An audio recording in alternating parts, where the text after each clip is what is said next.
आगामी निकाय चुनाव को लेकर शहर में सपा नेताओं के चुनाव प्रभारी नवाब जान के नेतृत्व में समीक्षा बैठक की गई। बता दें, आगामी निकाय चुनाव को लेकर हर पार्टी अपनी कमर कसने में लगी हुई है, जिससे वो निकाय चुनाव में आसानी से जीत हासिल कर सके और समय रहते पार्टी अपने वोट लुभाने में लगी हुई है। वोटर लिस्ट में जिन वोटरों के नाम नहीं है, उन वोटरों का नाम वोटर लिस्ट में जुड़वाने का भी प्रयत्न किया गया। आज आगामी नगर निकाय चुनाव को लेकर राष्ट्रीय अध्यक्ष अखिलेश यादव जी के निर्देशानुसार अलीगढ़ में चुनाव प्रभारी नवाब जान विधायक और राम खिलाड़ी यादव विधायक के नेतृत्व में सपा नेताओं के साथ समीक्षा बैठक की गई। बैठक में सपा कार्यकर्ताओं के साथ साथ पार्षद और महापौर की दावेदारी करने वाले सपाइयों ने भी हिस्सा लिया। विधायक नवाब जान ने कहा कि विधानसभा चुनावों में वोटर लिस्ट में सपा कार्यकर्ताओं की वोटरों को काट दिया गया था, जिसकी वजह से हमको कम वोट मिला, हमारे विधायक जीत न सके। आगामी निकाय चुनाव के दृष्टिगत रखते हुए पहले से ही वोटर लिस्ट की समीक्षा की जा रही है। जिन वोटरों का वोटर लिस्ट में से नाम कट गया है, उनका नाम भी जोड़ा जा रहा है। हमारे हर वार्ड से कर्तव्यशील एवं जुझारू पार्षद चुनाव मैदान में होंगे। इस बार हमें उम्मीद है कि निकाय चुनाव में सपा का परचम पूरे प्रदेश में लहराएगा। समीक्षा बैठक में पूर्व विधायक जफर आलम भी मौजूद रहे। देखो, मैं इसलिए कह रहा हूँ, हर आदमी की जिम्मेदारी है। मैं बहुत गारंटी से कहता हूँ कि मैं मुसलमान हूँ और यहाँ पर मेरे मुसलमानों के वोट है, मुझे टिकट दे दो। हम ये कहते हैं, यादव साहब कहते हैं कि हम यादव हैं, हमारा अधिकार है कि हमें यहाँ पर टिकट दे दो। ब्राह्मण ये कहता है कि हमारा अधिकार है, हम इतने ब्राह्मण हैं, हमें दे दो। तो उसी आधार पर तो आदमी को टिकट मिलती है। जैसे जहाँ पर भी जाति का चक्कर चल रहा है वार्ड में, कि मेरे वार्ड में इतने एलबी, मेरे वार्ड में इतने सैफी। तो मैंने ये कहा, मैं नेताजी, हमने जफर साहब को जितने वोट देने से थे।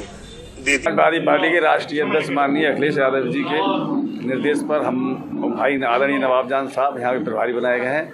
तो हम सब लोग समाजवादी पार्टी की प्राथमिकता है कि सभासद से लेकर के मेयर तक के चुनाव को जीतने के लिए पार्टी पूरी तरह से कमर कस करके लड़ाई लड़ी जाए। जिस तरीके से भारतीय जनता पार्टी का अभी तक देखा गया है कब्जा है नगर निकाय पे, तो उससे किस तरीके आप क्या नगर निकाय पर भारतीय जनता पार्टी कब्जा है, लेकिन समाजवादी पार्टी चुनाव लड़ेगी। हर बार परिस्थितियाँ बदलती रहती हैं, ये जरूरी थोड़ी है कि भारतीय जनता पार्टी हर बार जीतती रहेगी। ये तो चुनाव है, जब चुनाव सामने आएगा प्रत्याशी आएंगे। होंगे आपके हमारे मुद्दे जो भारतीय जनता पार्टी के अपोज खिलाफ हैं, महंगाई है, भ्रष्टाचार है, बेरोजगारी, ये सब मुद्दे समाजवादी पार्टी के हैं। इन्हीं पर लड़ाई लड़ी गई है। इन्हीं चुनाव को लेकर हम विधानसभा में लड़े थे।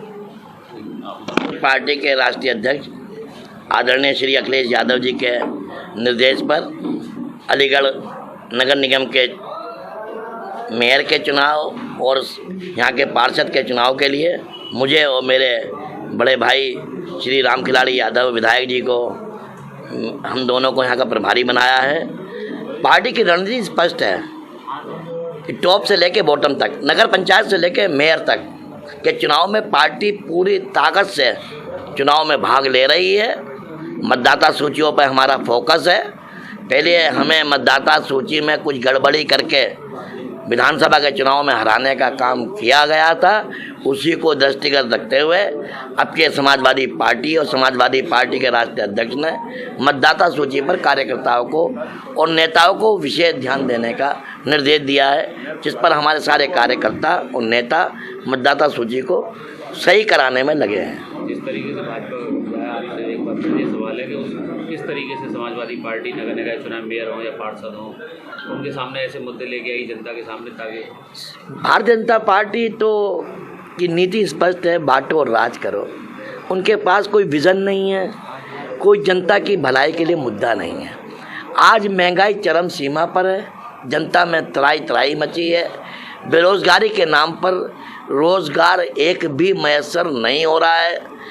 हर क्षेत्र में भारतीय जनता पार्टी की सरकार, चाहे कानून व्यवस्था का सवाल हो, चाहे विकास का सवाल हो, एक भी रुपया आज तक लोक निर्माण विभाग ने जो ग्रामीण अंचलों की सड़कें पड़ी हैं उसके विकास के लिए नहीं दिया है। आपने कहा बांटने की राजनीति कर रही, मदरसों को लेके भी राजनीति हो रही है। अभी जमीयत उलेमा हिंद का भी बयान आया है कि उसमें विज्ञान गणित और उसको जोड़ा जाए।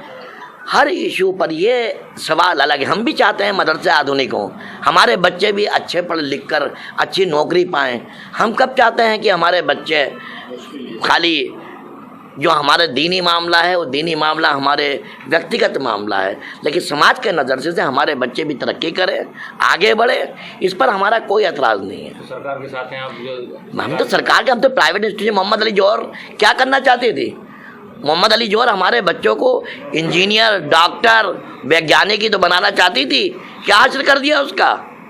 सब जानते हैं। ये केवल छल और दिखावा है, कहना कुछ है, करना कुछ है। आप भी पत्रकार साथी जानते